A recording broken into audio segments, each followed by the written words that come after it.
The salt air of Piraeus hung heavy over the narrow streets, mixing with the acrid scent of cigarette smoke and diesel fuel from the ships docked at the port. Helena Papadakis wiped down the last table at Café Thalassa, her hands moving mechanically as her mind wandered to places she'd rather forget. The clock above the bar showed 11:30. Closing time couldn't come soon enough. At 25, Helena had perfected the art of invisibility. She kept her head down, her honey blonde hair always tied back in a practical ponytail, her movements efficient and unremarkable. The regulars barely noticed her anymore, which was exactly how she wanted it. After what happened 2 years ago, anonymity was survival. She had come to Athens with nothing but a duffel bag and a heart full of regrets, running from a past that threatened to swallow her whole. The small apartment she rented above a bakery in the old quarter was sparse but safe. Or so she thought. The cafe owner, old Stavros, locked the front door and bid her good night in his gravelly voice. Helena gathered her worn leather bag and stepped into the alley behind the building, where the amber glow of a single streetlight barely penetrated the darkness. The sound of her footsteps echoed off the ancient stone walls. She sensed him before she saw him. A shadow detached itself from the doorway across the narrow street. Helena's breath caught in her throat as recognition hit her like a physical blow. Dimitri Vasilakis, the man she'd once loved, the man who'd destroyed everything. Helena. His voice was smooth, almost apologetic, but his eyes were cold. "We need to talk." She didn't answer. Instead, she turned and ran. Her sneakers slapped against the cobblestones as she sprinted through the maze of alleys, her heart hammering against her ribs. Behind her, Dimitri's footsteps grew louder, more urgent. She knew these streets well enough to navigate them in the dark, but panic made her clumsy. She stumbled over an uneven stone, caught herself, kept running. "You can't hide from this," Dimitri called out. "You know too much, Helena. They'll never stop looking." A shot cracked through the night air. White-hot pain exploded in Helena's left side just below her ribs. She gasped, her hand instinctively pressing against the wound as warmth spread across her shirt. Another shot splintered the wooden door beside her head. Her legs threatened to give out, but survival instinct pushed her forward. Through blurring vision, she saw light spilling from a warehouse entrance ahead. Without thinking, she threw herself toward it, bursting through the heavy door and stumbling into a world that would change everything. The space was cavernous, illuminated by hanging industrial lights that cast everything in gold and shadow. Expensive cars lined one wall: Mercedes, BMW, a gleaming black Maserati. Men in dark suits turned at her entrance, hands moving toward concealed weapons. But it was the man standing in the center who commanded every molecule of her attention. Nicholas Drakos. She'd heard the name whispered in fear and reverence throughout Piraeus. The Greek Mafia Boss. The man who controlled everything from shipping routes to politicians. From the docks to the mountains of Corinto. He was younger than she'd imagined, perhaps 38. But everything about him radiated power and danger. His black hair was styled in a perfect slicked-back cut, the kind that cost more than she made in a month. Dark ink marked the left side of his neck in elegant patterns that disappeared beneath his collar, where 2 buttons hung open, revealing a sculpted chest and more artwork across his skin. A gold Rolex caught the light on his wrist. A thin chain with a single pendant rested against his collarbone. His tailored black shirt fit his muscular frame like it was painted on. Helena's knees buckled. She hit the concrete floor hard, her hand pressed against the wound that was now bleeding freely through her fingers. The pain was excruciating, but worse was the humiliation of being here, of bringing violence to this man's doorstep. Nicholas was beside her in 3 long strides. She hadn't even seen him move. He crouched down, his dark eyes, almost black in the dim light, assessing her with an intensity that made her feel exposed despite her clothes. "Who did this?" His voice was controlled, each word precise and dangerous. Helena tried to speak, but only a whimper escaped. Blood seeped between her fingers no matter how hard she pressed.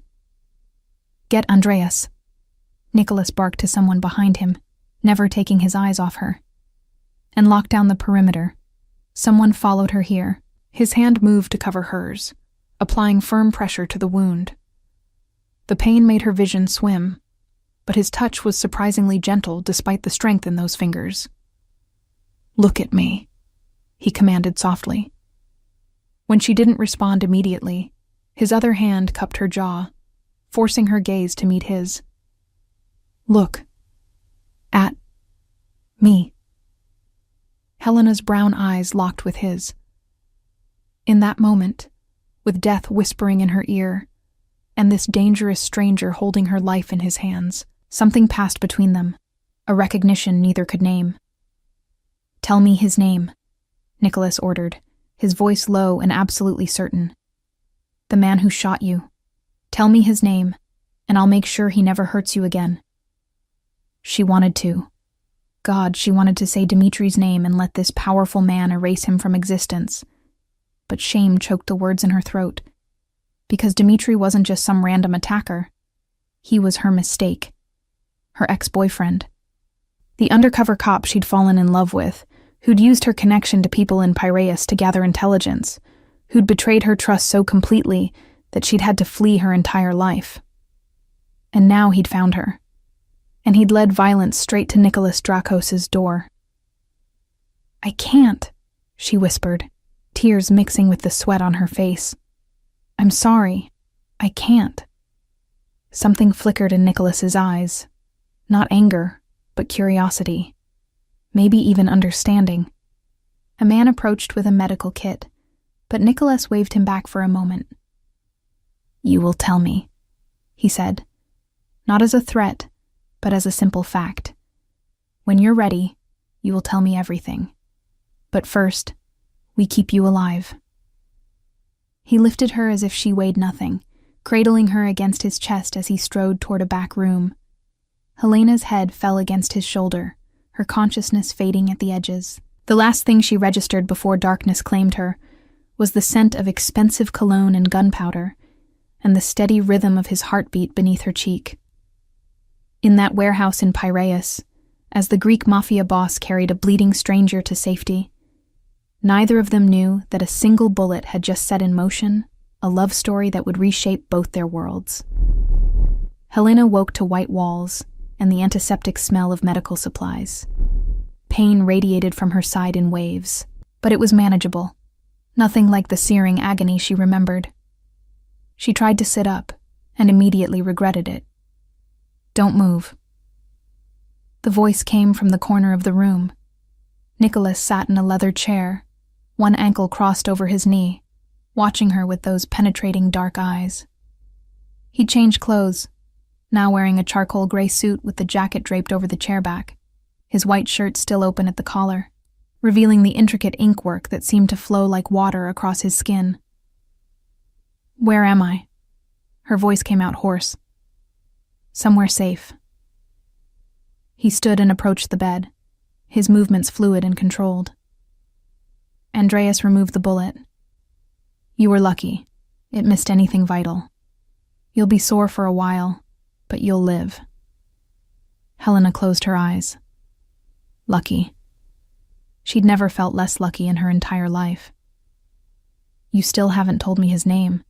Nicholas pulled a chair closer to the bedside and sat, leaning forward with his elbows on his knees. The gold of his watch caught the afternoon light streaming through the window. "But you're going to. Because whoever he is, he knows where to find you. And now he knows you came to me."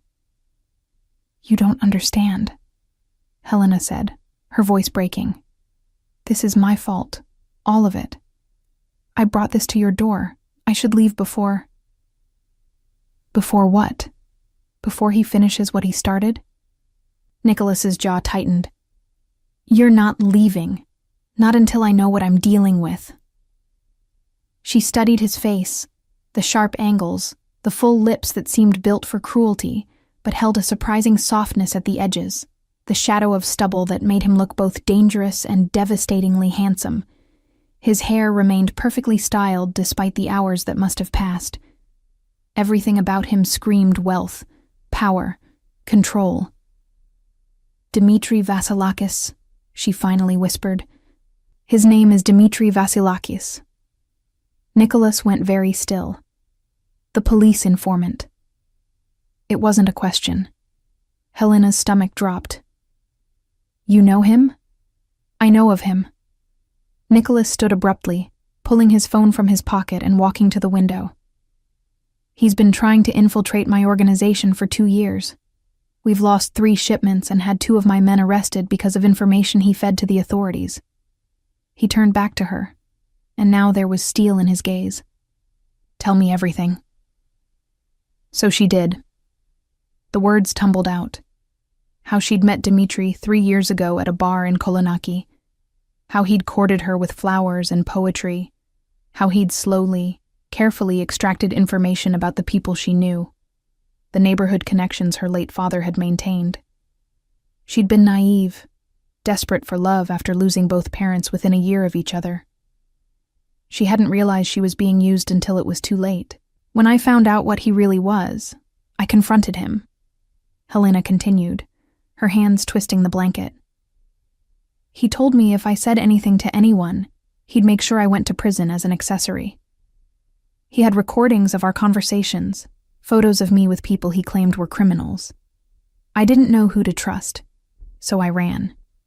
Changed my name from Papadakis to Koutsolis, dyed my hair, moved to Piraeus. I thought I'd finally disappeared." Nicholas returned to his chair, his expression unreadable. "But he found you." "Someone must have recognized me. Maybe at the cafe. I don't know." She met his eyes. "I never meant for any of this to touch you. I just needed somewhere to hide. You chose my warehouse. I chose light. I chose people. I didn't know it was yours." A long silence stretched between them. Helena waited for his anger, for him to throw her out, or worse. Instead, he did something that surprised her. He laughed. It was a dark sound, but genuine. "The universe has a strange sense of humor," he said. "The woman who stumbles bleeding into my operation is connected to the rat who's been costing me millions." He stood again, buttoning his cuffs with precise movements. "But I believe you. I don't know why, but I do." "What are you going to do?" Helena asked, fear making her voice small. Nicholas adjusted the ring on his right hand, a heavy gold piece with a family crest. "First, I'm going to make sure Dmitri doesn't find you. Second, I'm going to figure out who in his department is feeding him information about my movements. And third," he paused, studying her with an intensity that made her skin warm. "Third, I'm going to keep you close until I understand why a woman I've known for less than 12 hours matters more to me than she should." Before Helena could process that statement, the door opened and a woman in her 50s entered carrying a tray of food. She had kind eyes and a maternal presence that immediately put Helena at ease. "You need to eat," the woman said in Greek, setting the tray on the bedside table. "Andreas says you lost a lot of blood. This will help." Nicholas spoke to the woman in rapid Greek, then switched back to English for Helena's benefit. "This is Maria. She'll look after you. Rest, eat, heal. We'll talk more tomorrow." He moved toward the door, but Helena's voice stopped him. "Why are you helping me? I'm nobody. I'm the reason your operation was compromised." Nicholas turned, his hand on the doorframe. The light from the hallway backlit him, making him look almost otherworldly. "You want the truth? I saw something in your eyes when I found you bleeding on my floor. Something I haven't seen in a very long time in this world I live in." He paused. "You were more afraid of telling me that name than you were of dying. That kind of loyalty, misplaced as it was, is rare. And in my business, rare things are valuable. I wasn't being loyal to you. No, you were protecting yourself from shame, from judgment. Even while bleeding out, you were trying to carry your burden alone. His voice softened almost imperceptibly. I understand that impulse better than you know. After he left, Helena stared at the closed door for a long time. Maria bustled about, fluffing pillows and adjusting the IV drip that Andreas had insisted on leaving in place. Through the window, Helena could see mountains in the distance. They'd left Athens then. This was somewhere remote. Safe. She touched the bandage on her side carefully. The bullet that should have killed her had instead led her to the most dangerous man in Greece. A man who looked at her like she was a puzzle he needed to solve. A man whose protection felt more substantial than anything she'd known since her parents died. Helena had spent 2 years trying to disappear. Now, lying in a bed in a safe house owned by the Greek Mafia, protected by a man with murder in his reputation, and something unexpectedly gentle in his eyes, she realized that maybe she'd been found instead. And for the first time since Dimitri had shattered her world, she didn't feel entirely alone. 3 days passed in a blur of healing and discovery. The safe house turned out to be a villa, perched in the mountains of Corinto, with whitewashed walls and blue shutters that overlooked the Corinthian Gulf. It was beautiful, isolated, and utterly removed from the world Helena had known. Maria proved to be more than a caretaker. She was Nicholas's former nanny, a woman who'd raised him after his mother died when he was 7. She spoke freely about him, painting a picture that didn't quite match the fearsome reputation. He was such a serious boy, Maria said while changing Helena's bandages. Always reading, always watching. His father wanted him to be strong, so he taught him to be hard. But underneath? She tapped her chest. Still that boy who cried when his dog died. Helena tried to reconcile that image with the man who'd carried her bleeding through his warehouse, who commanded absolute authority with nothing but his voice and presence. It didn't quite fit. Nicholas visited every evening. He'd arrive as the sun set, bringing the scent of the city with him. Expensive cologne, cigarettes he didn't smoke but his men did, and something else. Something uniquely him that Helena found herself anticipating. He'd sit in the chair by her bed, still impeccably dressed despite the long days, his slicked back hair never out of place, and they'd talk. Not about the obvious things, not about Dimitri or the danger that still lurked beyond these walls. Instead, he asked about her childhood in Thessaloniki, about her parents who'd run a small bookshop, about the degree in literature she'd abandoned when they died, and surprisingly, he shared pieces of himself too. My father built this empire from nothing, Nicholas said one evening, his fingers absently tracing the pattern on his gold ring. He was ruthless because he had to be. The world he came from didn't reward kindness. It rewarded strength. And you? Helena asked. Did you choose this life or inherit it? His dark eyes found hers, and something flickered there. Regret, maybe, or resignation. Is there a difference? I was raised knowing that one day all of this would be mine. The question was never if I'd take it, but whether I'd survive it long enough to matter. That's a lonely way to grow up. Lonely keeps you alive. He leaned back, the chair creaking slightly under his muscular frame. Trust gets you killed. Then why are you trusting me? Nicholas was quiet for a long moment. Outside, crickets sang their evening song, and the breeze through the open window carried the scent of jasmine. When he finally spoke, his voice was lower, more intimate. I don't know. Logic says I shouldn't. You're a liability. A connection to a man who wants to destroy everything I've built. But when I look at you... He trailed off, seeming to struggle with the words. When I look at you, I see someone who's been hurt by the same forces that shaped me. Different circumstances, same result.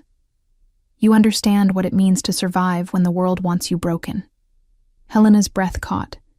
She'd been trying not to think about how aware she was of him, the way his presence filled whatever space he occupied, the unexpected gentleness in his hands when he helped her stand to walk around the room, the heat that sparked when their eyes met. This was dangerous territory. He was a mafia boss. She was running from a past that could destroy them both. But God, when he looked at her like that, none of the logical reasons to keep her distance seemed to matter. On the fourth day, Helena was strong enough to walk the villa's grounds with only minimal pain. Nicholas arrived earlier than usual, dressed in dark jeans and a fitted black Henley that showed off the full extent of the artwork, decorating his arms and chest. Without the formal suits, he looked younger, more dangerous, and impossibly more attractive. "Walk with me," he said. They made their way through the garden, past bougainvillea that cascaded in purple waterfalls and olive trees that had probably stood for centuries. Helena noticed the security cameras hidden among the branches, the men stationed discreetly at the perimeter. Even here, in this beautiful sanctuary, danger was never far away.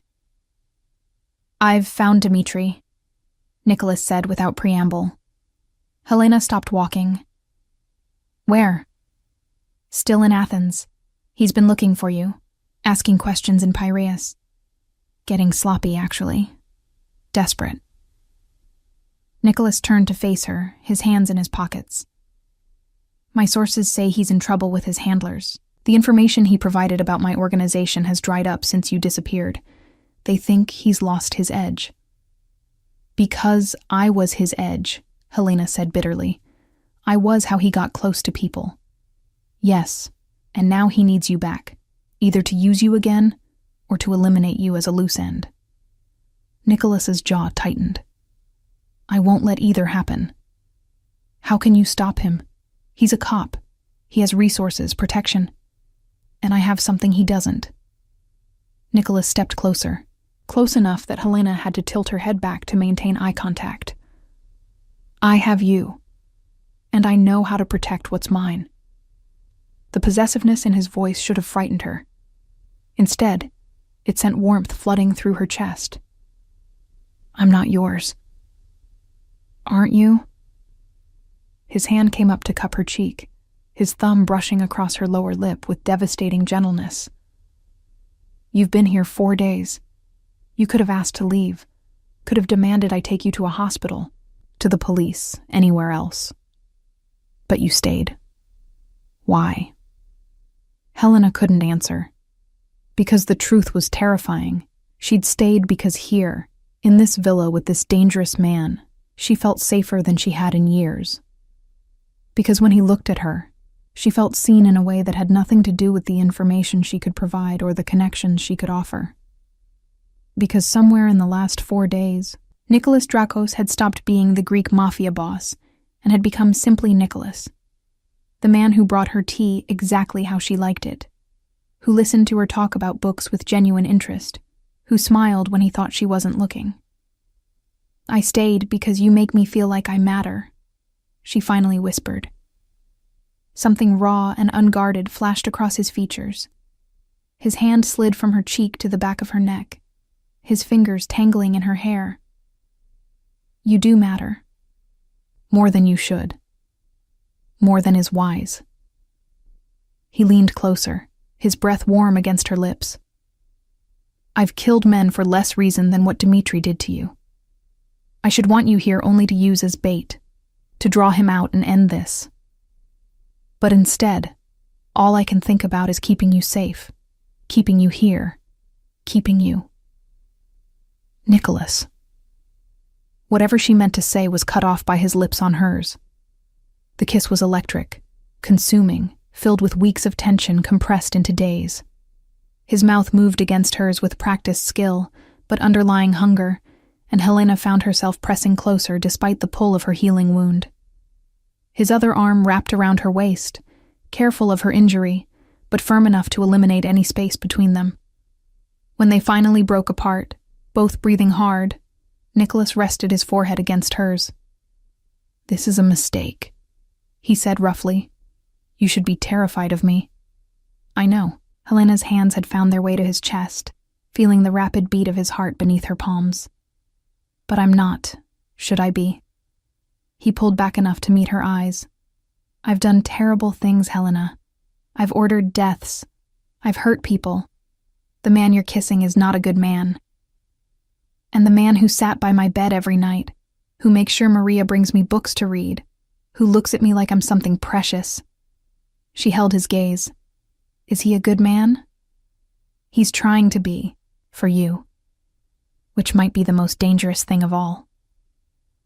Nicholas released her slowly, taking a step back. Because if something happens to you because of me, because of this world I live in, I'm not sure what I'd become. They stood in the garden as the sun set over the Corinthian Gulf, painting the sky in shades of orange and gold. Helena touched her lips, still feeling the ghost of his kiss. She knew this was madness, knew that falling for Nicholas Drakos was like dancing at the edge of a cliff. But she'd spent 2 years living in fear, making herself small, denying herself any chance at connection. And now, with this dangerous, complicated man looking at her like she was his salvation, she was tired of running. So what do we do about Dmitri? She asked, choosing action over fear. Nicholas's expression hardened, the softer man from moments ago disappearing behind the Mafia Boss. We use you as bait. We draw him out. And we end this permanently. You want to kill him. I want to eliminate a threat to something I care about. Yes. His eyes met hers, unflinching. Can you accept that? Helena thought about Dmitri, about his betrayal, about the bullet he'd put in her, about the 2 years she'd lost because of his manipulations. She thought about the life she might have if he was gone, if she could stop running and start living again. Yes, she said quietly. I can accept that. Nicholas nodded once, then extended his hand. Then let's go inside. We have plans to make. As Helena placed her hand in his, feeling the strength in his grip and the warmth of his skin, she realized she'd crossed a line. Whatever happened next, whatever price they'd have to pay, she was no longer a victim of her circumstances. She was making a choice, and her choice was him.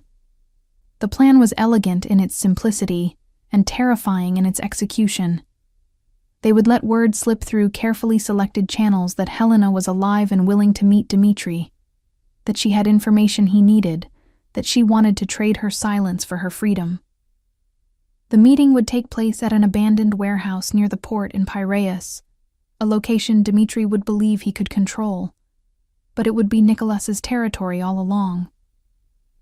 He'll bring back up, Nicholas said as they reviewed the blueprints of the warehouse in his study.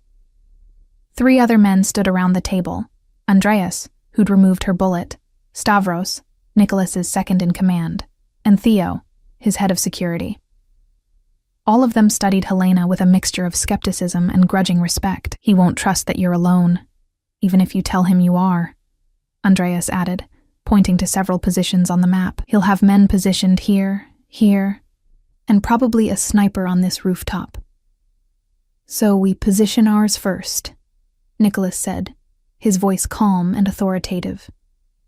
Theo, I want eyes on every entrance 48 hours before the meet. I want to know every move they make before they make it. Helena watched him work, marveling at the transformation. This was Nicholas Drakos in his element, commanding, strategic, absolutely in control. His hands moved over the blueprints with confidence, his mind 3 steps ahead of everyone else in the room. The expensive watch on his wrist caught the light as he gestured, and the ring on his finger, the one with his family crest, seemed to carry the weight of generations. And if something goes wrong? She asked, her voice steady despite the fear coiling in her stomach. All 4 men turned to look at her. It was Nicholas who answered. Nothing will go wrong. I'll have 20 men positioned throughout the warehouse. You'll wear a wire. The moment Dmitri confirms anything incriminating, or makes a move toward you, we take him. You mean kill him. I mean neutralize the threat. Nicholas's eyes held hers across the table.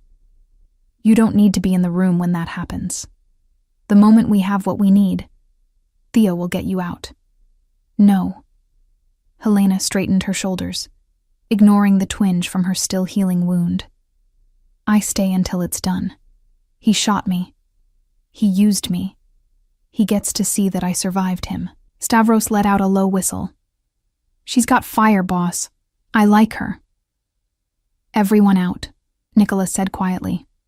"Now." The three men filed out without argument, though Andreas shot Helena a warning look on his way past.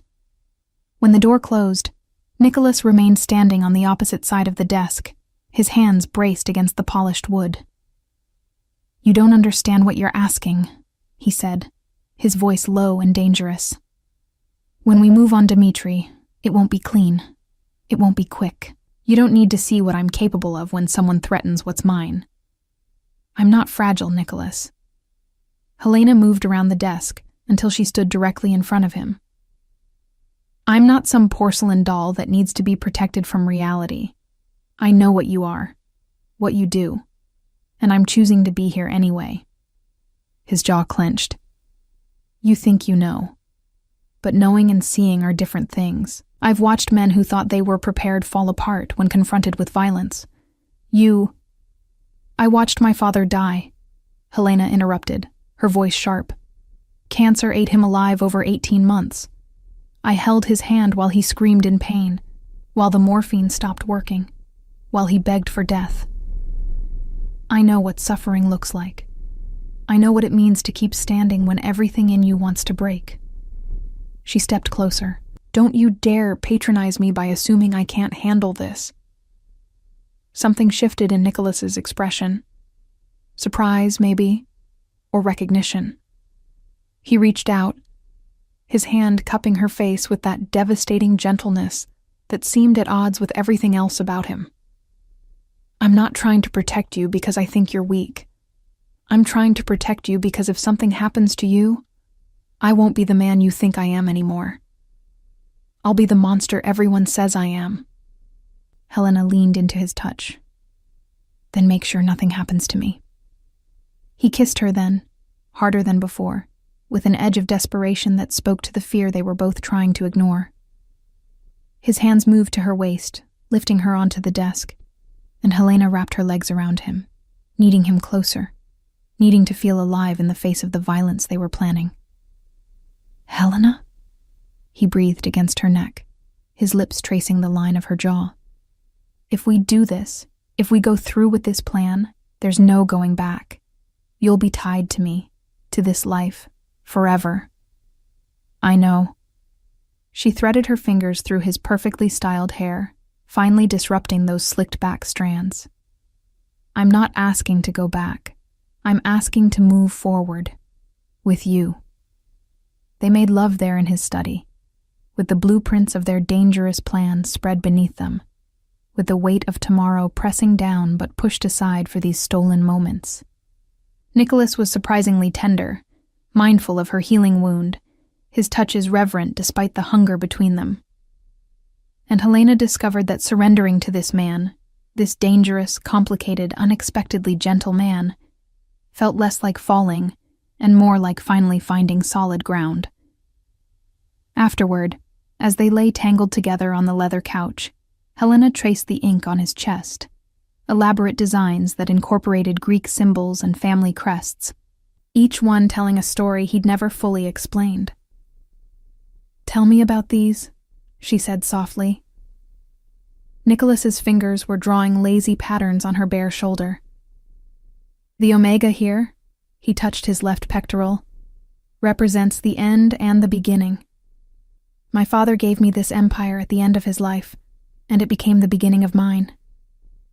He moved her hand to his ribs.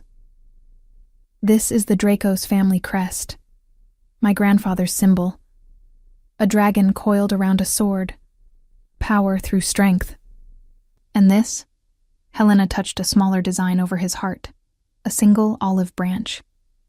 "That one's newer." His voice was quieter now.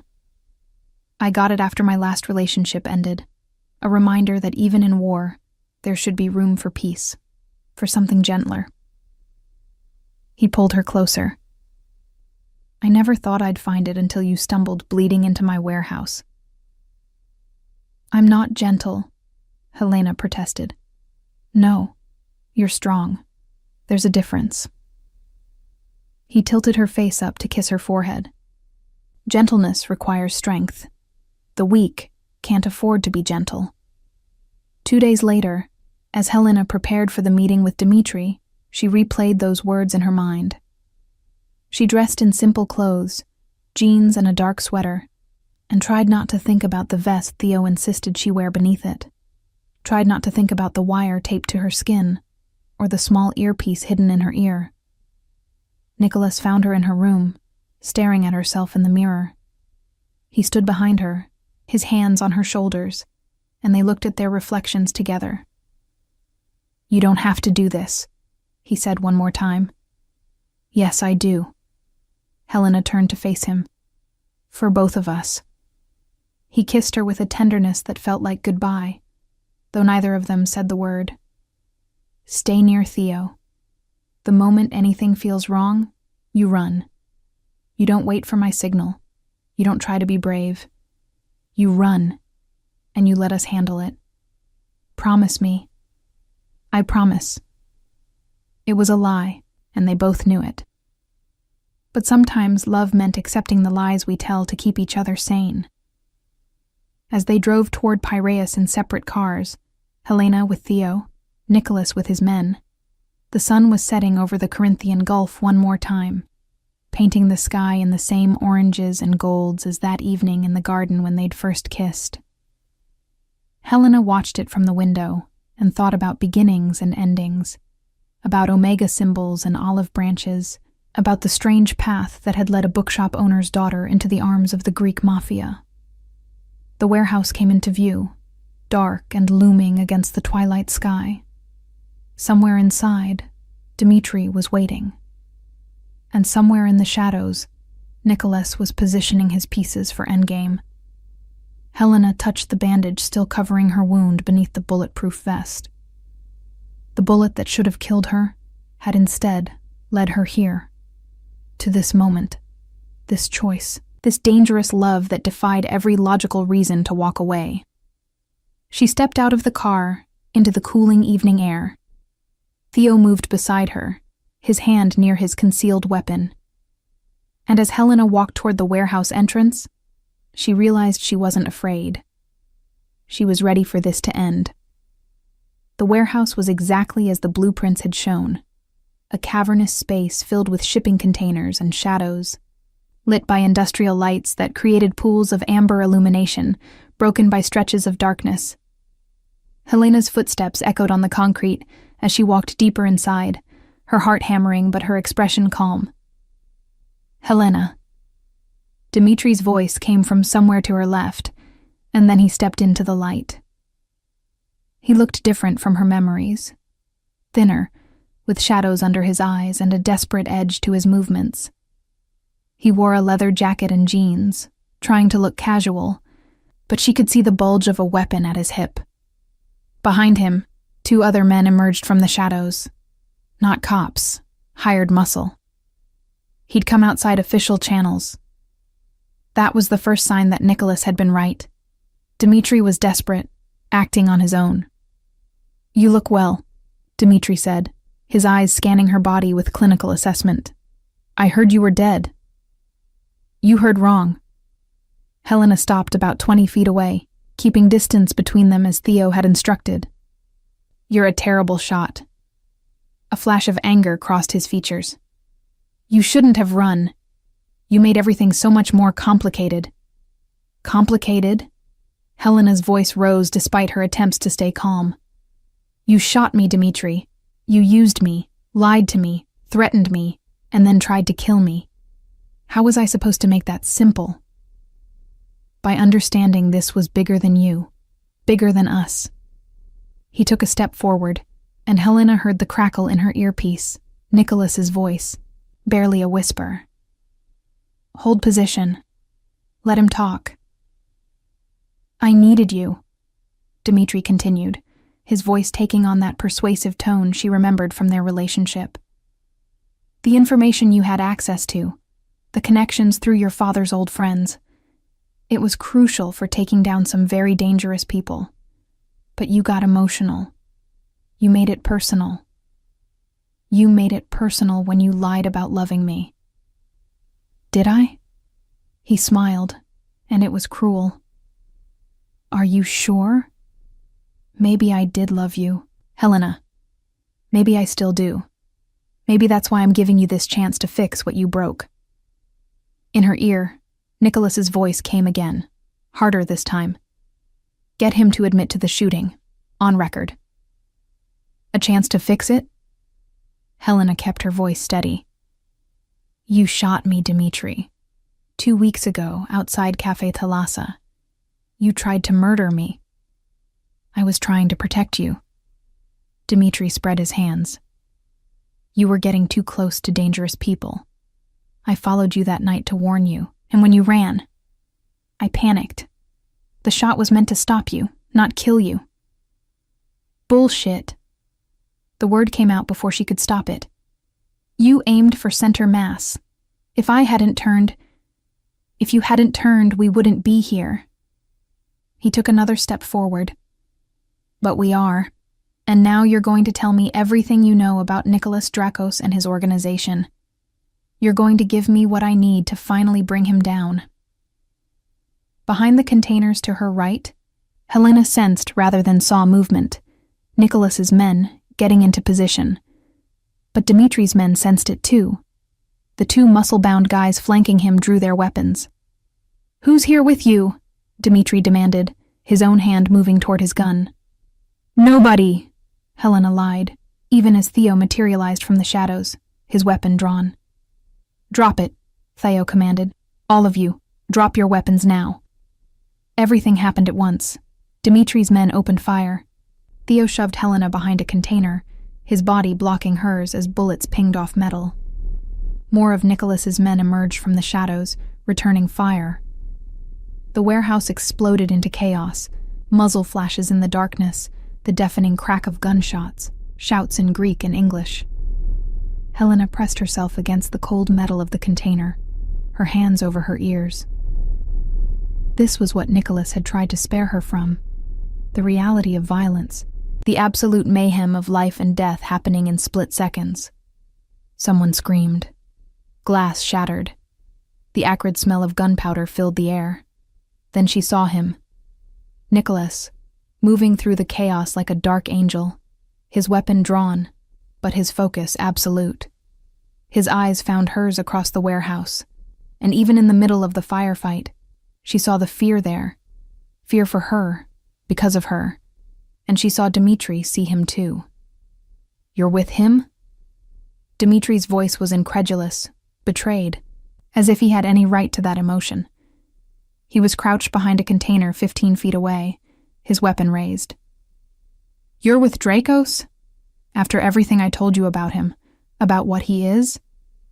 He's never lied to me, Helena shouted back. He's never pretended to be something he's not.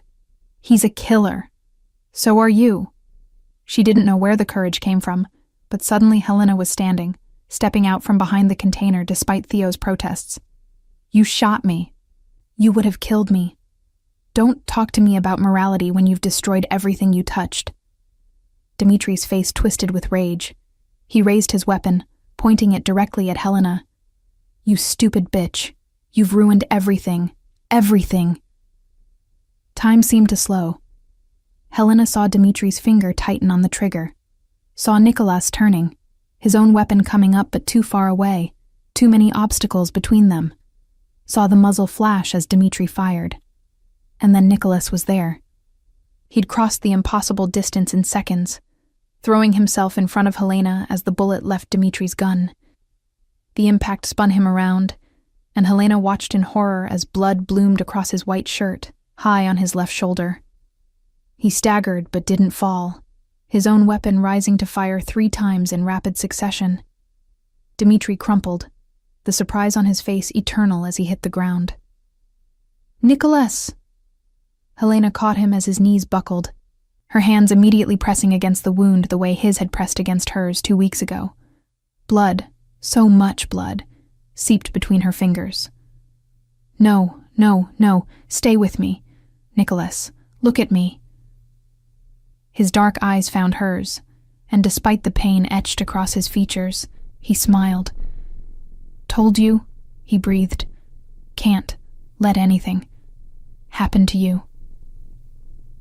Around them, the shooting had stopped. Nicholas's men had subdued Dimitri's muscle. Theo was on the phone, calling for their private doctor. But all Helena could focus on was the man dying in her arms. The man who'd taken a bullet meant for her, just like she'd taken one that had led her to him. You're not allowed to die, she told him fiercely, her tears falling onto his face. Do you hear me? You don't get to save me and then leave me here alone. That's not how this works. Helena. His hand came up to touch her face, leaving a smear of blood across her cheek. The way I feel about you. It's worth it. No. No. It's not. Nothing is worth this. She pressed harder against the wound, trying to stem the bleeding. Andreas. Where's Andreas? The doctor pushed through the crowd of men, his medical bag already open. He took one look at the wound and started barking orders. They moved Nicholas to a cleared space, and Helena refused to let go of his hand even as Andreas cut away his shirt and began working to stop the bleeding. It's through and through, Andreas said after a tense examination. Missed the major arteries. He's lucky. The vest deflected it just enough to keep it from going deeper. Lucky, Helena repeated numbly. Nicholas was unconscious now, his face pale but his breathing steady. Lucky seemed like a cruel word for a man who'd just taken a bullet. Across the warehouse, under the cold industrial lights, Dimitri's body lay still. Dead or dying, Helena didn't care to check.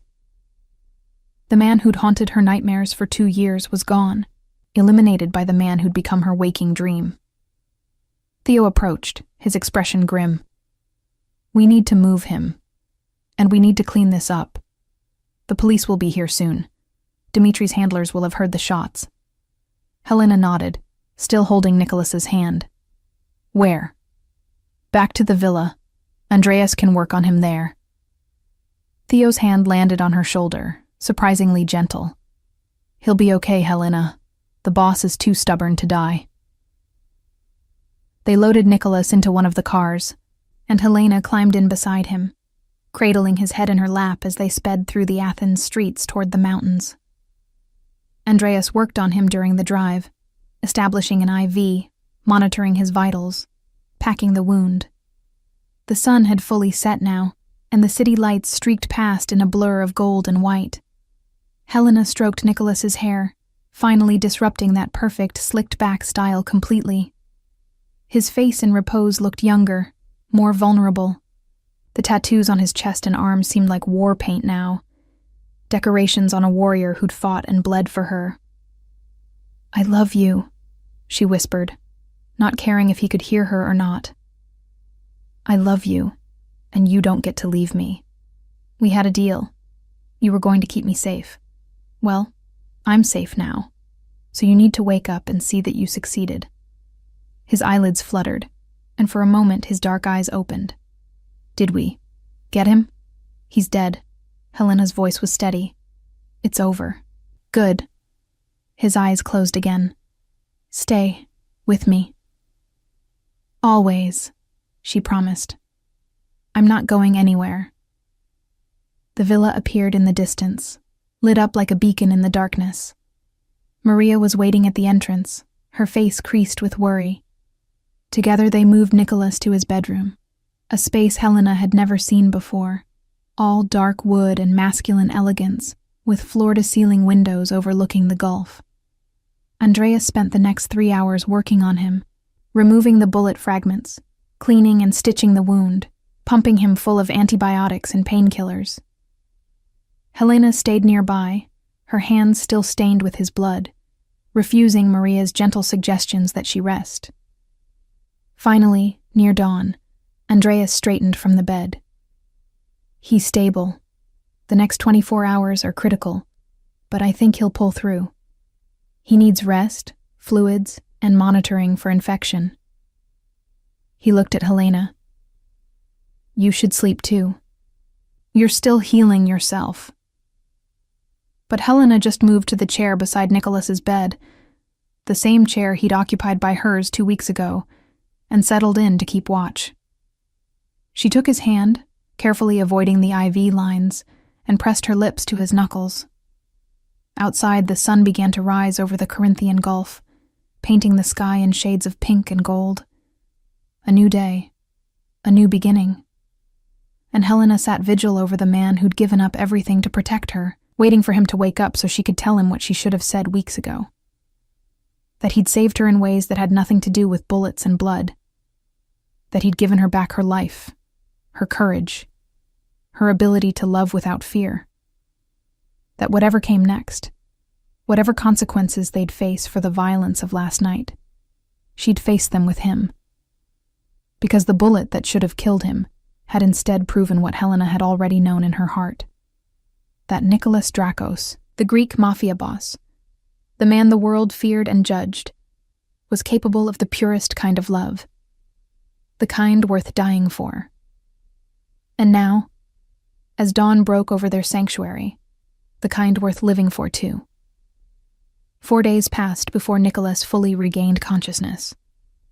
Helena spent every hour by his side, sleeping in the chair, eating whatever Maria brought her, monitoring his breathing like it was the only thing keeping her tethered to earth.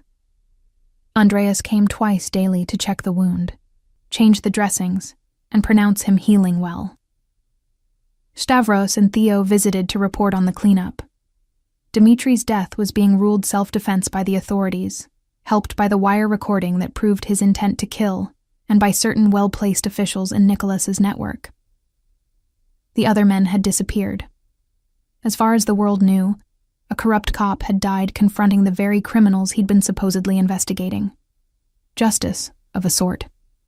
When Nicholas finally opened his eyes, really opened them with full awareness, the sun was streaming through the windows, and Helena was dozing in her chair, her head resting on the edge of his bed.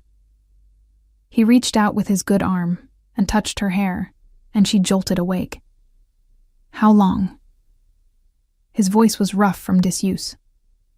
4 days. Helena's hand immediately went to his forehead, checking for fever.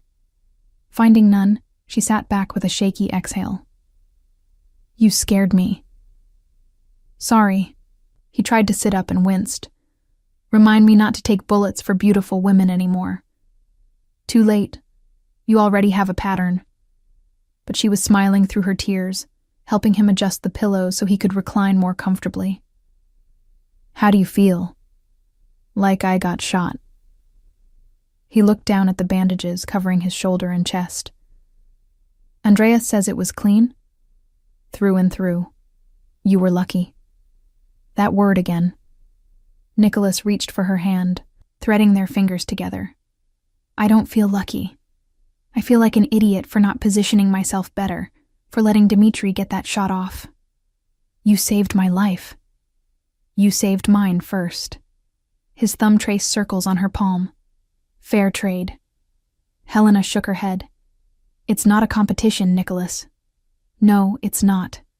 He pulled her gently toward him, ignoring the pull on his wound. It's a promise. You protect me, I protect you.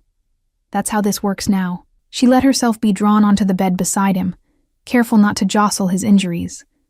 They lay face to face, and Helena marveled at how this man, this dangerous, powerful, complicated man, looked at her with such open vulnerability now.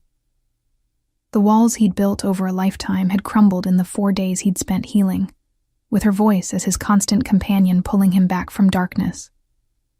I killed him, Helena said quietly. I know Theo and the others took care of the scene, but I'm the reason Dimitri's dead. My wire, my testimony, No. Nicholas's voice was firm. I killed him. 3 shots, center mass. That was me, Helena, not you. You don't get to carry that guilt. But if you hadn't come into my warehouse bleeding 2 weeks ago, we wouldn't be here, If you hadn't been brave enough to face him, if you hadn't trusted me enough to let me protect you." He cupped her face with his good hand. "There are 1,000 ifs, but the only one that matters is this. If I had let him shoot you, I would have burned the entire city to the ground and then burned myself with it. So yes, I killed him, and I'd do it again, without hesitation." Helena searched his eyes for regret, for doubt, and found only certainty. This was who he was, a man who lived by his own code, who protected his own with absolute conviction. She'd never asked him to be anything different. "I love you," she said, the words coming easily now. "I've been telling you for 4 days while you were unconscious, but I wanted you to hear it while you could remember. I love you, Nicholas Drakos. All of you. The good and the complicated and the dangerous parts." Something raw and beautiful transformed his features. "Say it again. I love you. Again, I love you." She kissed him softly, mindful of his injuries. "I love you, and I'm not going anywhere." "Sahi Mu," he breathed against her lips. "My soul. That's what you are. The part of me I thought I'd lost. You brought it back." They spent the rest of the day in bed, not making love but something perhaps more intimate. Talking. Sharing the pieces of themselves they'd been too afraid to reveal before. Nicholas told her about his mother's death, about his father's cold instruction in power, about the first man he'd killed, and how it had haunted him for years. Helena told him about the guilt she carried over her parents' deaths, the scholarships she'd abandoned, the life she'd thought she'd live before everything fell apart. And slowly, piece by piece, they built something new between them. Not a fairy tale romance, but something stronger, a partnership forged in blood and survival, in honesty and acceptance. A week later, Nicholas was well enough to walk the villa grounds, his arm in a sling but his spirits recovering. He found Helena in the garden where they'd first kissed, sitting beneath an olive tree with a book in her lap. The afternoon sun turned her hair to honey gold, and when she looked up and smiled at him, Nicholas felt something in his chest that had nothing to do with his healing wound. "Reading?" He sat beside her carefully. "Rereading. One of my favorites, The Odyssey." She showed him the cover. About a man trying to find his way home. "Have you found yours? Home, I mean." Helena looked at him for a long moment, then set the book aside. "I think home found me. In a warehouse in Piraeus, when a dangerous man decided I was worth saving. I'm not that dangerous," but he was smiling. "You took on bullets for me. That's pretty dangerous." She leaned her head on his good shoulder. "What happens now? The authorities will be watching you more closely after everything with Dmitri." "Let them watch." Nicholas's arm came around her waist. "The evidence says Dmitri was a dirty cop who got what he deserved. My lawyers have already filed the documentation. And more importantly, his department doesn't want the scandal of a deep investigation. They're eager to close the case." "So it's over?" "This chapter is." He tilted her face up to his. "But I've been thinking. About the future. About what I want that future to look like. And I want you in it. Not hiding, not just surviving. I want you to live again, Helena. Really live. Go back to school if you want. Open that bookshop you told me about. Build something that's yours." Helena's throat tightened. "And you? What do you want?" "I want to build something too. Something cleaner than what my father left me. I've spent 15 years running an empire built on violence and fear. Maybe it's time to try something different. Use all this power and money for something that matters." He paused. "With you beside me. If you'll have me. Is that a proposal?" Helena's heart was racing. "It's a promise. Propose comes later, when I can actually kneel without passing out, His smile was soft. But yes, eventually, I want you to be my wife. I want to wake up every morning and see you in my bed. I want to fight with you about small things and face the big things together. I want everything, Helena, with you. She kissed him then, pouring everything she felt into that kiss. Love and gratitude and hope and fierce, burning joy. When they finally broke apart, both smiling, the sun was setting over the Corinthian Gulf in shades of gold and orange that had become their signature backdrop. Okay, Helena said. Yes, to all of it. 3 months later, on a quiet winter morning, they stood in a small chapel overlooking the sea. Maria cried through the entire ceremony. Andreas served as best man, still grumbling about patients who wouldn't follow doctor's orders.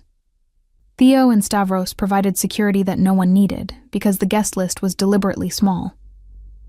Helena wore a simple white dress and carried olive branches, for peace, for new beginnings. Nicholas wore a perfectly tailored suit with his hair slicked back and his wife's initials tattooed over his heart, right beside the olive branch he'd gotten the year before. They exchanged vows in Greek and English, promising to protect and cherish, to stand together against whatever came. And when the priest pronounced them married, when Nicholas kissed her with such tenderness that several guests applauded, Helena thought about the bullet that had changed everything, the violence that had led her to love, the darkness that had somehow illuminated the path to light. After the ceremony, they stood on the balcony of the villa, looking out over the water. Helena's hand rested on her husband's chest, feeling the steady beat of his heart beneath her palm. Over his heart, she could see the edge of new ink, her initials, HP, intertwined with an olive branch. No regrets? Nicholas asked, his arms wrapped around her from behind. Not even one. She turned in his embrace. You know what the strangest part is? I spent 2 years running from danger, trying to stay invisible, trying to stay safe. And then I ran straight into the most dangerous man in Greece. And for the first time since my parents died, I felt truly safe. That's because you saw past the reputation to the man underneath. Not many people do that. Then not many people deserve you. Helena reached up to touch his face, tracing the strong line of his jaw. But I do. We earned each other, Nicholas. Every bullet, every moment of fear, every choice we made, it all led here. He caught her hand and pressed a kiss to her palm, right over the scar from where she'd pressed against her own wound the night they met. His shoulder still bore the mark of where he'd taken a bullet for her. They were both scarred now, both marked by the violence that had brought them together. But the scars were proof they'd survived, proof they'd fought for something worth keeping. As the sun set on their wedding day, painting the Corinthian Gulf in the colors that had witnessed their story from the beginning, Nicholas Drakos and Helena Papadakis, now Helena Drakos, held each other and looked toward the future they'd built from bullets and blood, from fear transformed into courage, from survival transformed into love. The Greek Mafia Boss had found his soul, and the woman who'd stumbled bleeding into his warehouse had found her home. Not in spite of the danger, but because of the man who'd proven that even in the darkest corners of the world, love could still bloom, fierce and protective and absolutely unbreakable. Saihi Mu, he called her. My soul. And she finally understood that sometimes the most dangerous thing you can do is open your heart. But when you do it with the right person, when they catch you and hold you and take bullets for you, that danger transforms into something beautiful, into everything, into home.